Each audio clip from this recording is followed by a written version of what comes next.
December 18th, 1987. A moment in history where a struggling company released a game that would give way to a franchise. I'm serious. It was meant to be the last hurrah for a company known as Square and Hironobu Sakaguchi. Had this game failed, it would have been it. Square as a company would be finished, and Sakaguchi would return to university. Thankfully, that didn't happen. Their last game, Final Fantasy, would go on to great success. It not only saved the company, but also started a franchise that is still going to this day. So you're probably wondering, why am I talking about this? Simple. Because this franchise has had a profound effect on my childhood. It has also an effect on my love towards role-playing games in general, especially JRPGs. I love them. They are something that I would spend hours playing. If you can tell from much of my channel and my content, many of which are devoted to role-playing games. This franchise is a contributing factor to it, and part of me wishes that I can do so much more. Yes, seriously, I want to do more. I have to do more. Sorry. But anyway, this franchise is important to me for so many reasons. I can go on, but you get the point. I'm Mega Man NG, and this is my relationship with the Final Fantasy series. It was 1995. I was 10 years old, and back then I was a bit of an impulsive jerk. Seriously, I was a troublemaker, and that may have been as a result of my disability, among a few other factors. But at the time, I had gotten an SNES from a garage sale, and it contained several games, one of which was Final Fantasy III. Wait a minute, Final Fantasy III? Okay, I think we need to do this. Time for a bit of a history lesson here, so let's do it. The original Final Fantasy was released in 1987 for the Famicom, but we Americans wouldn't get this until 1990. By that point, Square had already released Final Fantasy 2 and 3 for the Famicom. We never got these because reasons. 1991 would bring Final Fantasy 4 for the Super Famicom, but we got that as Final Fantasy 2. The reason for it is that it was the second game released to the West. 1 year later, Final Fantasy 5 was released. We never got that because, according to Ted Woolsey, FF5 was just too inaccessible to the average gamer. Sorry. FF5 was just too inaccessible to the average gamer. It's his way of saying the game is too hard, and I find it justified because it is bloody hard. It wouldn't be until 1994 Final Fantasy VI was released, but in America it was known as Final Fantasy III, and that game was my first time experiencing it. History lesson out of the way, let's continue. Anyway, Final Fantasy III, or 6 if you want to just get to the point, was my first foray into Final Fantasy. I didn't know how to do things in a game like this, so I played it like any other game I had. As I did, I found it interesting.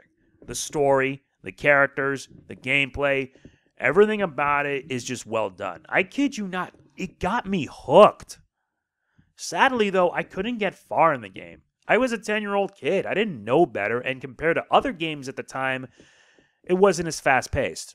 RPGs slow things down, and it requires you to actually plan your moves. I actually knew about it thanks to a little game called Chrono Trigger. But even then, I had no idea that a game like this would leave an impression that would last for a lot of my life.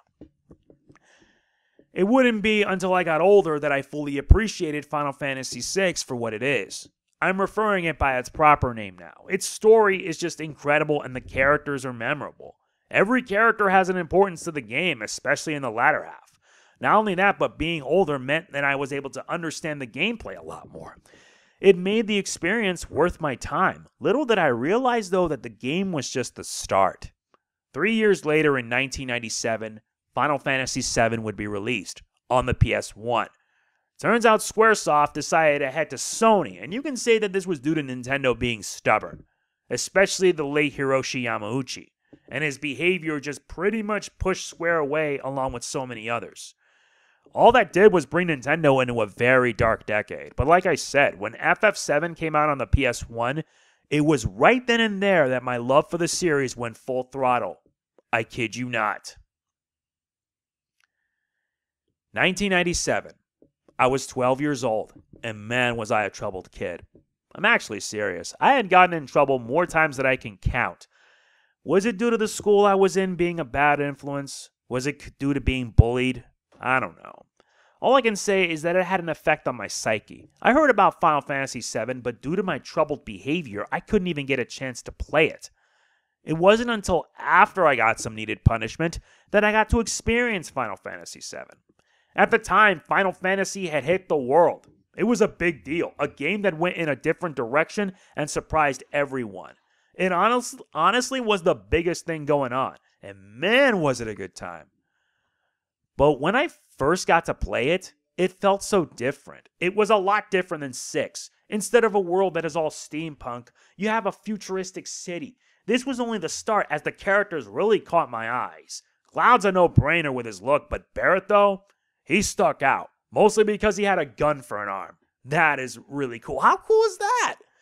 The other characters are great too, and they all have enough for them to stand out. Gameplay especially, because every character plays differently. It's the materia system that really hammers it home, since you can make your party however you want. It was a big deal back then, and it gave you a lot of freedom. Music though, god damn. I didn't mention this, but the music in Final Fantasy is top notch. Truly top notch. Nobuo Uematsu is the king, and for the first 9 games, or rather 10, somewhat since 10 he had a bit of help, he delivers music that captures the atmosphere of each game, each world, and for each time players do battle. It's insane. Final Fantasy always had something different, something unique to stand out. Sometimes they like to mix things up and add other things. Other times, they take things in a different direction. But it's an RPG all the same. I'm being legit with this. It's a shame that it would take me about a year or so until I was able to beat it. And when I did, it was satisfying. I was happy to beat a game as good as Final Fantasy VII. It left a lasting impression on me, despite the fact that it took a long while to do it.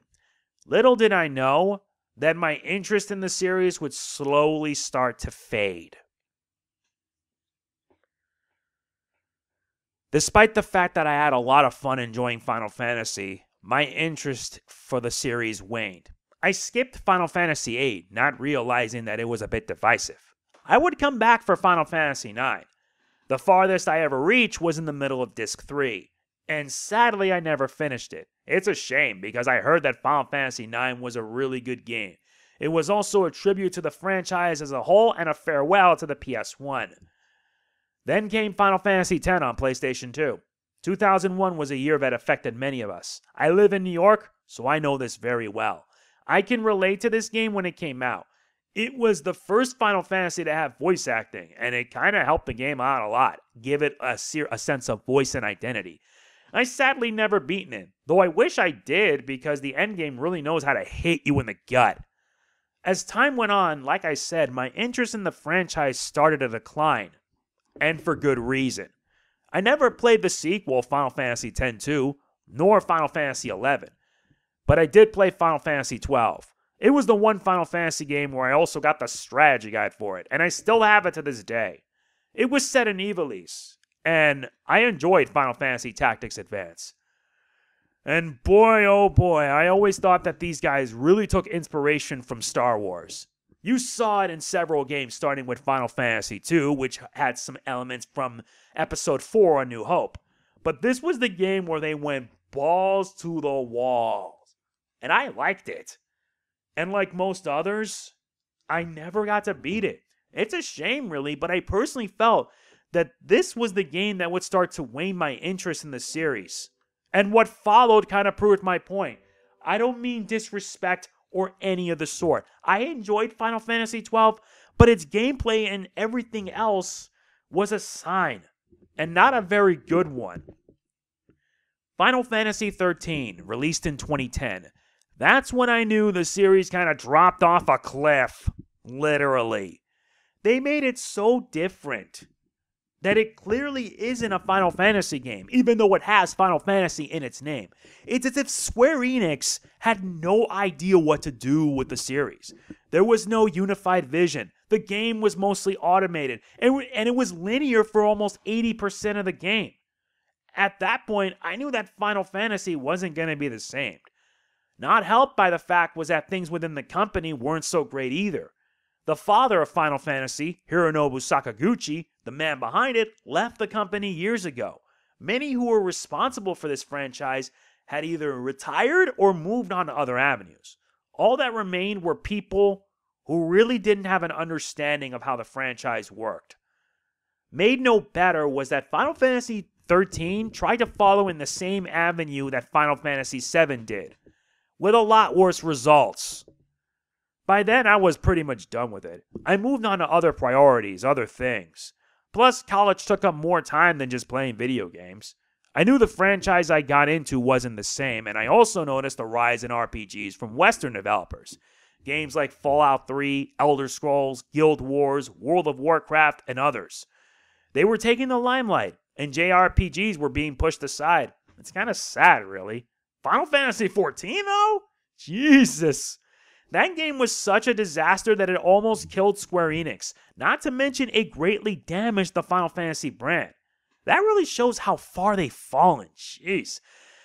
I never got to try a Realm Reborn either, but I gotta give these guys credit. How do you set up a Realm Reborn? By wiping away the old world in a grand fashion. That's nuts. Thank God for Naoki Yoshida. He was able to turn around and make Final Fantasy XIV a success. But what happened to me, though? How did I decide to give this series another chance? Why don't we find out? This actually happened somewhat around my college years. Basically, I knew that many Final Fantasy games would be ported and remastered to newer consoles. The 2000s were a decade where emulation was on the rise.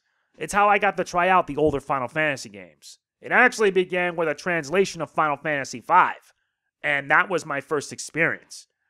And then later on, Final Fantasy 1 and 2 Dawn of Souls for the GBA. Basically, they were updated versions of Final Fantasy 1 and 2, but with a lot of changes that made it simplified and streamlined for new players. I enjoyed it. I then got my hands on the DS version of Final Fantasy 3.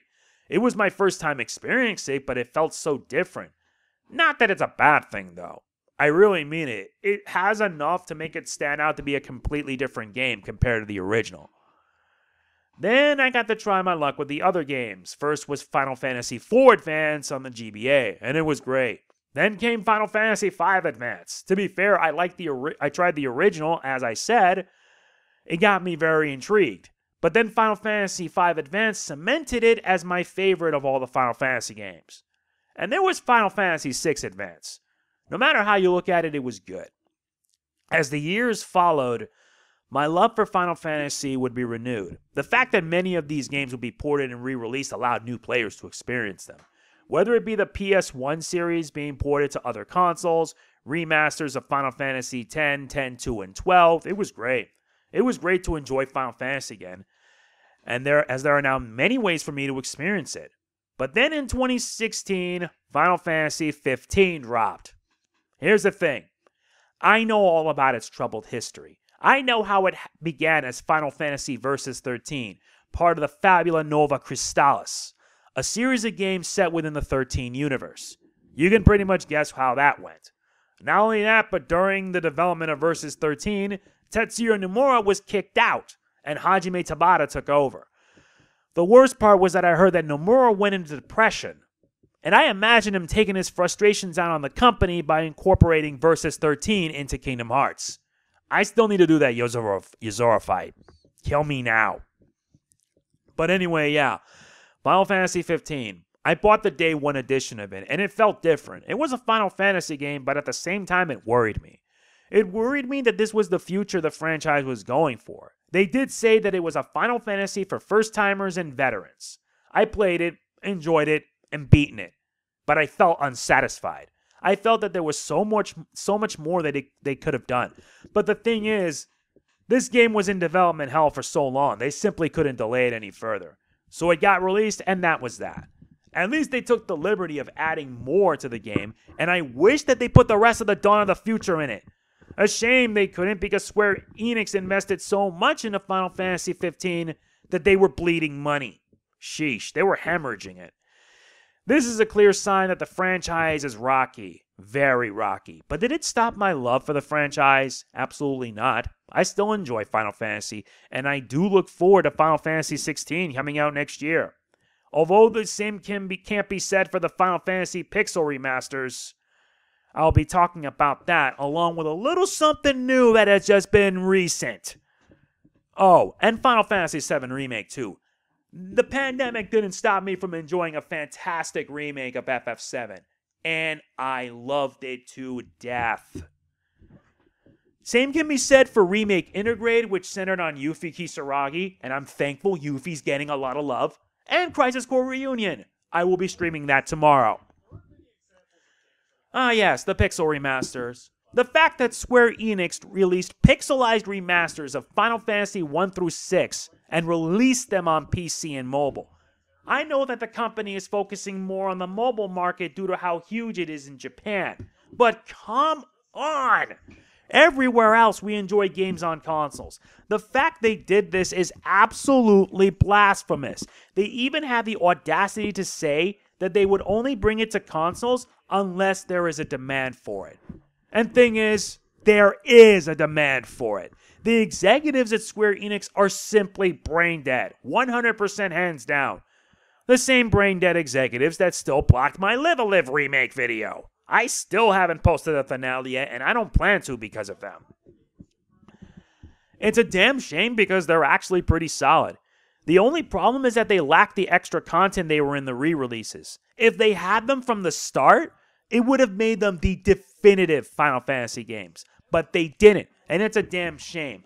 I covered all 6 of the Pixel remasters, and if given the choice, I would do it again. But here's the thing. This is the same Square Enix that invested in NFTs, crypto, and blockchain. The same Square Enix that sold off all its Western developers just to get into that garbage. The same Square Enix that has lost their way, becoming a shadow of its former glory. And they are responsible for a franchise that has been a part of my life for years. It just hurts. It really does. So yeah, even though I had a time where my interest in this series was reignited, I can't deny all the missteps and questionable decisions that the company has done throughout the years. It hurts. It really does. 35 years is a long time for a franchise to grow, stagnate, and then grow again. I didn't get to experience this until Final Fantasy VI in 1994. That says a lot. What I can say is that Final Fantasy means a lot to me. It not only got me into this franchise, but also RPGs in general. Because of this, I got to experience many other games in this genre. Dragon Quest, Kingdom Hearts, Star Ocean, Persona, Shin Megami Tensei, and so many others. My love for RPGs never faded. You can tell. Sure, there were some moments where I felt it wasn't the same. I can always relive these experiences anytime now. But back then, it was one I got to savor. Final Fantasy was meant to serve as the last game for a struggling company. It saved Square and started a franchise. It had its ups, downs, and everything in between. It entertained generations of gamers through the story, characters, music, and gameplay. Like I said already, for me, it's a series that got me invested. Not just with Final Fantasy, but role-playing games in general. To this day, I still enjoy them with a vigor that never dies. At 37 years of age, there's nothing I like more than to sit down and enjoy an RPG for a couple of hours. It helps get my mind off the negativity that goes on in this world and let me enjoy something that is just satisfying. With Final Fantasy XVI coming in 2023, I'm ready to enjoy another fantasy. It may be different, but it still has the heart. That's why this series is so important to me, not only as a gamer, but as a person. And I forgot to mention, Final Fantasy Pixel Remasters are finally coming to consoles. But Square Enix is doing it in such a way that FOMO is already on the rise, fear of missing out, that they're actually having a very limited physical release.